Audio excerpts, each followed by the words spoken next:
there is something that's happened over the last 2.5 years. 3 people who have passed away, who were very important to my my studio and the way I've worked over the years.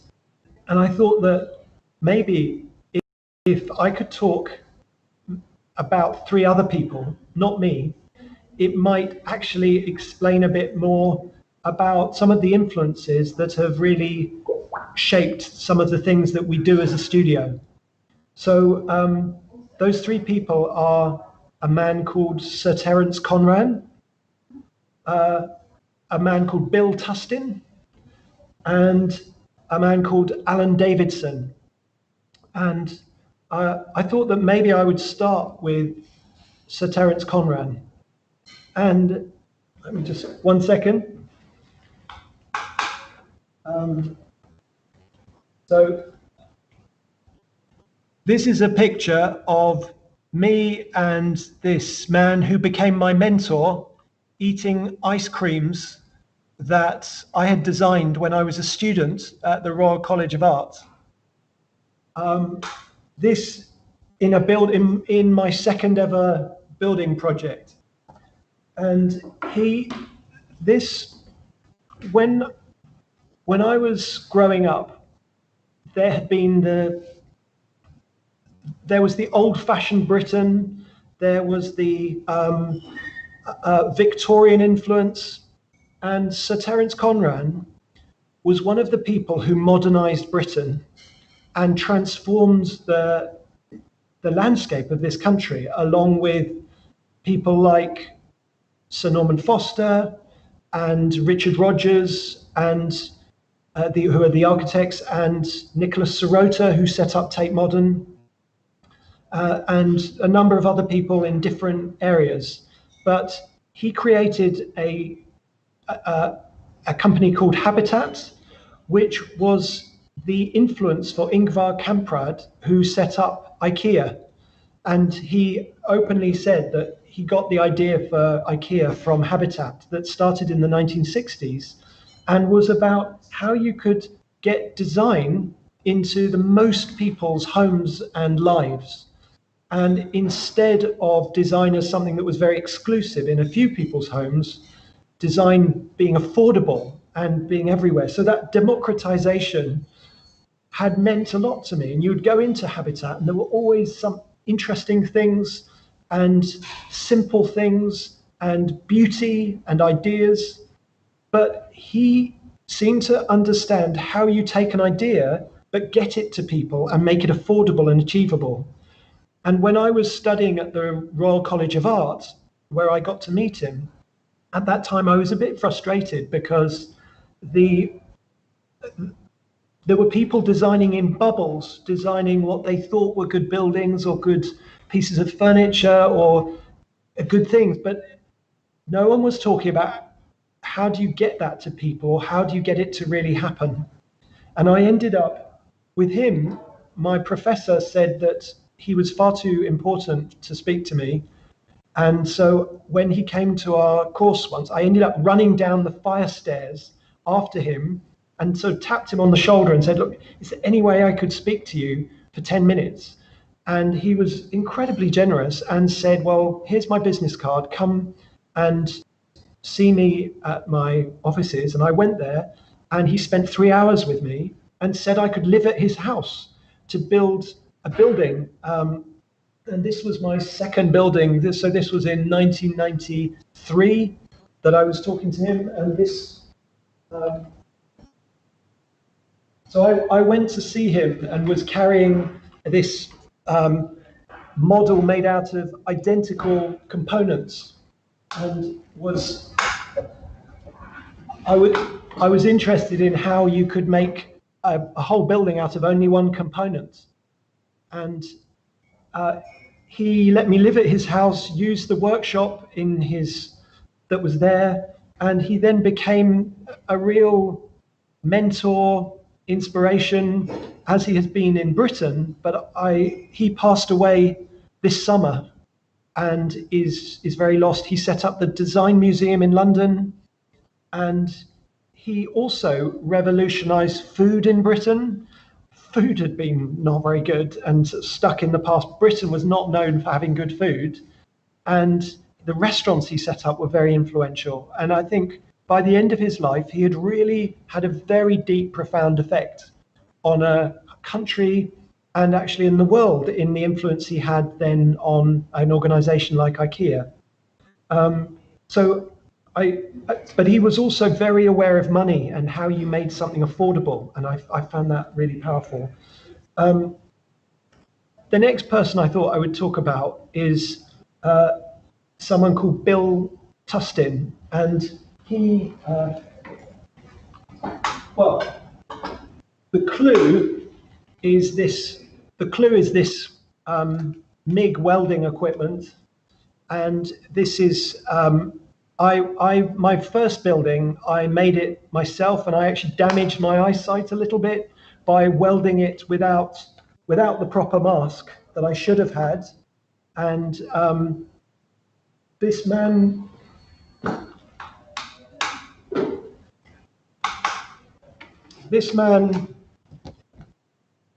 Bill Tustin, is one of the most incredible craftspeople and makers that I ever met in my life. And that was him when we built our beach cafe 15 years ago. And I had been very interested in how the world of architecture had become very disconnected from how buildings were made. And it seemed that it had become something that was very cerebral and intellectualized without a similar balancing factor of joy of materials, joy of craft. The words that we used about buildings was always about assembling and going together or procuring, not about making and crafting.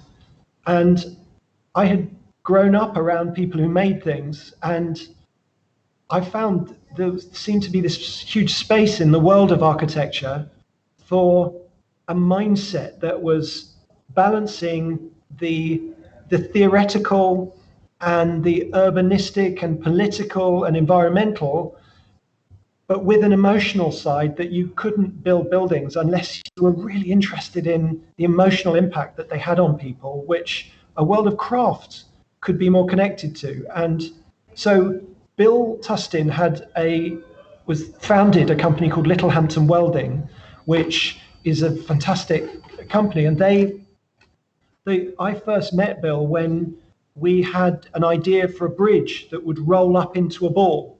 So this bridge would be a straight bridge that would then curl over and become circular. So it looked very ordinary. No one would look at it twice. But then it had a secret, which was that it wasn't what it was how it transformed was the special thing. And that bridge was going to be very complex to make, but we had a very little budget to do it with. And I remember the meeting with him when I first met him. I could tell he was used to building designers treating him as if he was their servant to make something, and not their friend, their collaborator, someone who would inspire them, someone who would make their project better. And I saw him, he just looked at me like, you're another one of those people who's going to talk to me this way, who doesn't understand and isn't interested. And because I'd spent quite a bit of time making metal objects and welding even at the architectural scale, and I should have had a face mask. This is a welding mask that I should have had, and I wouldn't have damaged my eyesight if I'd used this face mask. But this is another story which I can talk about later, so I won't go into that now. But he once talking to him and talking about how a weld would work and how you could get into a corner, and him saying, well, this is the problem I've got, and then finding that myself and my team we had our welding equipment there, and we had tried something like that, but the way we'd found to solve it was to weld that way, and maybe you could reach your arm in like that and do this. There was this moment where he suddenly looked, and I could see he thought, hang on, you actually are thinking like a maker. And it was just this really, we connected and bonded, and I'd go down to see him, even if we weren't working with him.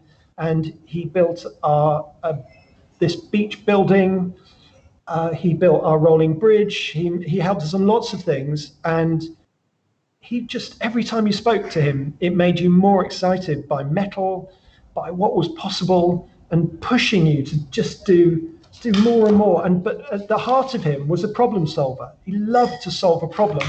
And the bigger the problem, the more enjoyable the conversation was with him. And I used to absolutely adore that. The next person I was going to talk about was a totally different area, was somebody who was a sort of pioneer of communication, which was that I had experienced as I was growing up that there were areas of life that communicated very well and connected with people. For example, Sir Terence Conran and Habitat, people could understand what he was trying to do, and that touched people, and he could both explain in an artistic, inspiring, sophisticated way, whether that was with food or with architecture or furniture design or fabrics, but he could inspire people and connect people. And when I was growing up, I would go to a lot of the architecture exhibitions and find that the world of architecture in the 1980s had become a bit impenetrable. It felt like it was architecture for architects rather than pieces of city for millions of people, for everyone. And so you would have things where if you went to the lecture, you'd go, oh, now I understand. But often the drawings celebrated being complicated rather than celebrated being an amazing idea and maybe a complex idea, but helping people to understand why that complex idea could matter and make our lives better.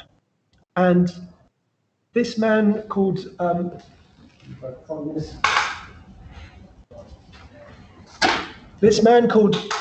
Davidson was an architect who. Oh, by the way, I thought I'd do the slide like this because I'm sure everyone is sick of PowerPoint presentations or Zoom talks. And I just thought maybe it was better to have some things. So I apologize if I'm moving around grabbing things, but I saved you because I was almost going to do this talk walking around the whole studio, but maybe that would have been too chaotic. But I wanted to sort of connect really about the collaborators that we have. Unlike the design of smaller objects, which can be much more individual, the thing that became clear to me when I was studying was that to really affect pieces of city and to hopefully make people's lives better and make places better, it wasn't about you, it was about incredible teams working together. And this man, Alan Davidson, whose thing I just showed, he was an architect who developed a particular skill that he saw wasn't there, which was how do you make people understand architecture schemes without giving them complicated drawings or weird watercolor sketches. And he started sort of 35 years ago doing some of the pioneering work to use computers to create photoreal images of architecture schemes before they happened. And he found ways to just beautifully capture a project and capture people's imagination. And I think that architecture had felt out of arm's reach. And I think we are in a time now where there is so much more communication about what cities can be. I still think we have a long, long, long way to go.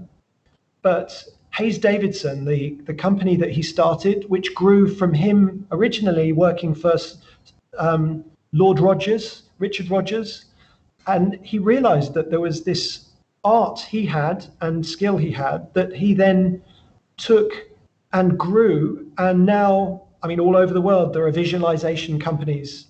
But 30, 35 years ago, there really weren't. And he was very unique. And for my studio, he produced, for example, when we designed the new London bus, he produced the image that many people still think was a real image of how the buses could sit in London before there were 1,000 of them.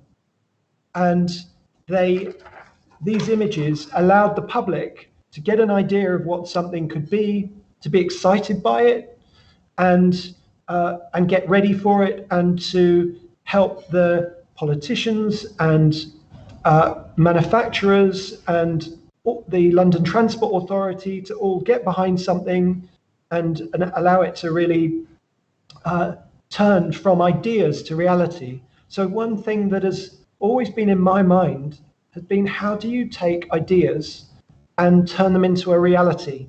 And I had, as a teenager, spent some time going into architectural bookshops, looking at the most amazing books, piles of very dense books and magazines, but they were often felt like there were a world of incredible ideas. And you just thought, why have those ideas not been built? What's the link between an idea and making it happen? And one side seemed to be about the making. How do you make things makeable rather than just conceivable? But the other side seemed to be about, how do you bring people together? Pieces of city need hundreds, thousands, and sometimes even millions of people to come together and believe in them. And it's a very, very hard task. And in a way, architects have an impossible job of so many things that they have to hold in mind to make projects happen. And I think that was another reason why I wanted to talk in my studio. London's just coming out of lockdown, but the studio and the projects we do aren't me, they are us. And my journey really has been moving over the last 25 years from I to we. And that's both inside the studio, of it, me being employee number one, to now us having under 200 people, but I to we also with these incredible collaborators who make the journey of trying to make the world around us better. They make it a pleasure. They make it humor because they are full of passion. And Terence Conran here, when we met, I mean, he's also even, some people say, changed the love life of people in Britain, because when half a century ago, people still were using blankets and sheets for beds. And he saw the duvet, which was this thing that was being used in other parts of Europe, and said, well, why don't we have duvets in Britain? And he imported in large quantity duvets, which meant you could make your bed in a few seconds instead of spending 5 minutes folding and doing all of this thing. So there was the kind of ways you can change people's lives for the better was very interesting. And back then, this was my business card. I kind of was thinking, I can't just give a business card. I'm a student giving it. There's 400 of us. And because I built a building instead of showing drawings, I worked with an ice cream factory and designed an ice cream that was designed for your tongue to go around, and on the stick was my fax number, because they hadn't invented email yet, and my telephone number, and these funny things that come out from provocation, from conversation, which great people help you to do greater things. And so Sir Terence Conran passed away this summer, and he, leaves a huge impact on the world. Bill Tustin passed away this early summer, and my friend Alan Davidson passed away over 2 years ago. But it's a strange thing to carry with you the sort of responsibility for some of those values that those people that drew you to those people, and then once those people aren't around, values that you hope you can share with others, inspire others with, and in turn, like a relay race, you hand to them, and you hope others will hand on to other people in time. So I think I'm 1 minute over my time, which is doing well for me. So I hope that's okay. Thank you, Thomas. Can you see me? Can you hear me? Yes, absolutely. That's great. Actually, I didn't know that about the business card and the ice cream. That's so funny. Shall I tell you what went wrong though? So I remember like my parents had in the freezer a piece of their wedding cake was in our freezer and I remember thinking that's a bit disgusting. It was like 14 years old. I remember thinking that's strange. So I thought, I know, I'm going to do these ice creams and I will make. So I gave away. I think I gave away 400 of them, and I thought, okay, I will keep 200 in the freezer, no problem. And then in 20 years' time, I can pull them out in a conversation like this, like some prehistoric thing. And then, of course, 1 week later, after the degree show, I got a phone call from the kitchens at the Royal College of Art saying, I'm really sorry, the freezer broke. And so all the ice collapsed. So I don't have a random ice lolly I can pull out. That's a pity. But I remember that you have a tradition of designing Christmas cards, right? Are you working in the new one? We did for 17 years. We did cards, and we looked at how to thank the people who make a year be an amazing year. But then the British Royal Mail changed the regulations so you couldn't send three-dimensional things. It had to be flat, and it stopped being so fun anymore once it couldn't be three-dimensional. But it seemed that the best way you can thank people is not to give them a bottle of whiskey, maybe I'm wrong, but is to give them your work and your care and your ideas. Your time, yes.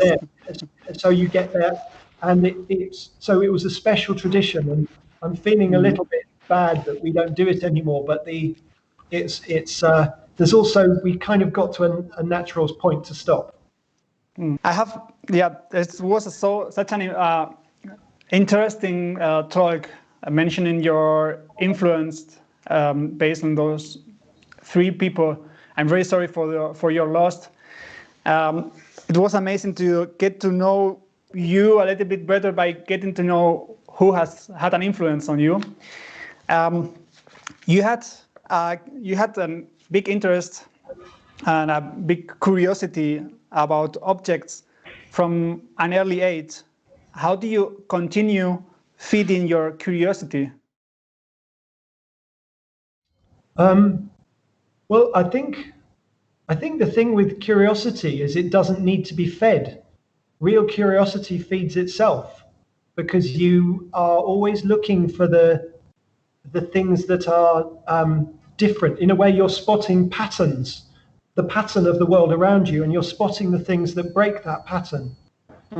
So maybe the word is curiosity, but I'm always drawn to things when I can see something that is changing those familiar patterns, whether that's at a city scale, when we're so used to formulas, monotonous formulas that tend to create very bland, predictable pieces of city making. And so I'm always interested in the things that break those formulas, but equally the things in your daily life that are invented to solve the problems we have around us all the time. So sometimes if I lose confidence, like I think there's a lot of emphasis put on inspiration, like the world, where do ideas come from? And I remember when I first started my studio, and sometimes you'd think, maybe maybe I'd never have a good idea again, and then you'd go out into the world, and if you just walk down the street, you look and think, why is that like that? That could be much better. But like, who did that? How did, like, and when you see things that could be improved, actually, before you know it, your critical side is turning into a creative side, because by perceiving problems, you are halfway to new ideas. And so part of the practice of the studio that I've started is that it's very based on problem solving. We're always looking for how to make things better, rather than seeing our job as to put our work into the world. We don't see it as that. We see it as growing something for each place based on how we think help a place be better and what problems we see. So curiosity almost is a thing of just it always happens automatically, I guess, is what I've learned. But I suppose I try to give space for myself and all my team to follow something. Like if you smell something, follow it. To make time to think, where did that come from? Who made that? Why did they do that? Could we try and get one of those? Could we speak to that person? Just allowing oxygen around things that you don't know about, and not letting your busyness in the present moment damage the ability for something that isn't about the present moment, to grow your potential for the future moments, to see new vistas or possibilities. That makes sense. I have a few more questions, but I will stick to the last one because we don't have time for many more. But I'm happy that we have later also time with Ma to discuss some of the topics you mentioned, like emotion, nature, and so on, and collaboration. You mentioned that your office has right now 200 people working, right? You're working on remarkable large-scale projects worldwide. How do you deal with the pressure of these large-scale projects? I guess it must be challenging. Well, I'll love to hear Ma's answer to this. Actually, I mean, we're friends, but I'd love to hear what he says about this. You are competing, right? I think, or we were competing like a few weeks ago in a competition. Yeah, it's terrible to be in competition with people that you respect so much. The question is how you deal with that big pressure on responsibility. I guess you have to. It's by being a team. It's because there are 6 partners in the studio, and I think we have about 22 project leaders, and they are all fantastic. It took a long time. It's amazing how long it takes to grow a team, and you hear people starting businesses, and they will say, "Yeah, I expect to be profitable in 12 months, and then in 24 months," and you're there thinking, "Really? It took me 20 years." It takes so long to actually really grow the culture, find fantastic people, find ways together to make each other stronger, and have systems. I mean, big scale projects need amazing management, and that's a whole different thing than pure creativity in its own right. And how to not kill the creativity with the systems, but how to make the systems alive and vital is something that, in a way, the biggest project I've ever worked on is this studio. This is it. and this has been the thing that I suppose I'm happiest about. But it's constantly something that you're thinking and growing and wondering about. And but luckily, I don't, because it's moved from I to we. It's not all on my shoulders. There's a whole team of. That's right. But in fancy talks like this, I end up at the front. But I'm really proud to say that I am blessed to have some incredible people, and that's why if we do a good project, it's because of that collective. But learning how to design collectively, because I don't sit and come in with a sketch and give it and go, here's my vision. We grow it together, and that's sort of more complicated, but it's the only way I've known that works well. That's great. Thomas, thank you a lot for your talk and thank you for the interview. We will meet each other in about 30 minutes for the roundtable discussion with Ma. So thank you a lot, and we will welcome now Ma. Thank you. If you can turn off your camera and microphone.